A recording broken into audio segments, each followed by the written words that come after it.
Mga kasing-kasing nga gihimong putli. 1 Juan Kapitulo 3, versikulo 3. Ug ang tanan nga aduna niini nga paglaom diha kaniya, nagaputli sa iyang kaugalingon, maingon nga siya putli. Ania ang usa ka buhat nga pagabuhaton sa tawo.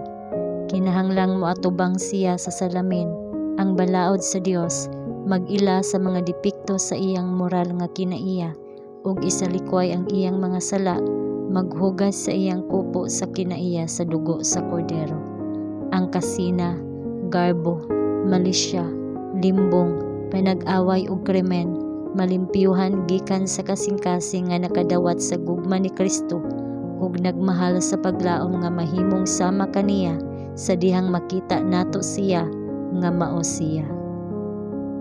Ang relihiyon ni Kristo magdalisay ug magpasidungog sa manag-iyan niini, bisan unsa pa ang iyang mga asosasyon o posisyon sa kinabuhi. Ang mga tawo nga nahimong nalamdagan nga mga Kristohanon mosaka sa ibabaw nga lebel sa ilang kanhing kinaiya ngadto sa mas dako nga mental ug moral nga kalig-on.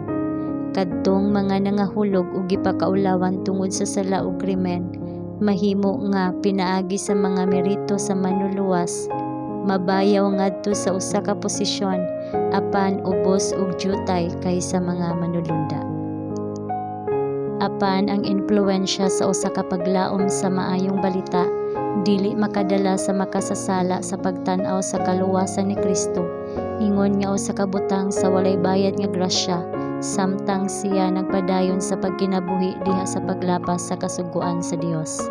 Sa diha nga ang kahayag sa kamatuoran mudan-ag sa iyang hunahuna ug siya hingpit nga makasabot sa mga kinahanglanon sa Dios ug makaamgo sa gidak-on sa iyang mga kalapasan, siya magbag-o sa iyang mga dalan, mahimong maunungon ngadto sa Dios, pinaagi sa kusog nga nakuha gikan sa iyang manluluwas ug magkinabuhi sa bag-o ug mas putli nga kinabuhi.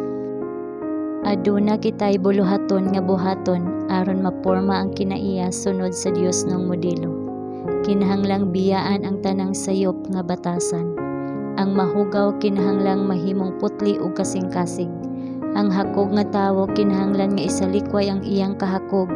Ang hambugiro nga tawo kinahanglang magwagtang sa iyang garbo.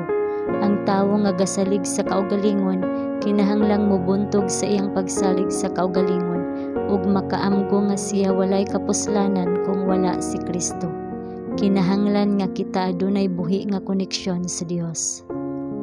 Ang gahi ug masukihon nga kasing-kasing makasira sa mga pultahan niini sa tanang matamis nga mga impluwensya sa grasya sa Dios ug sa tanang kalipay diha sa Espiritu Santo.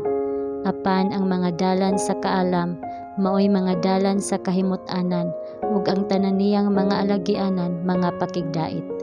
Kung mas konektado kita pag-ayo kang Kristo, mas magpakita ang atong mga pulong ug mga lihok sa makagagahom, makapausab nga gahom sa iyang grasya.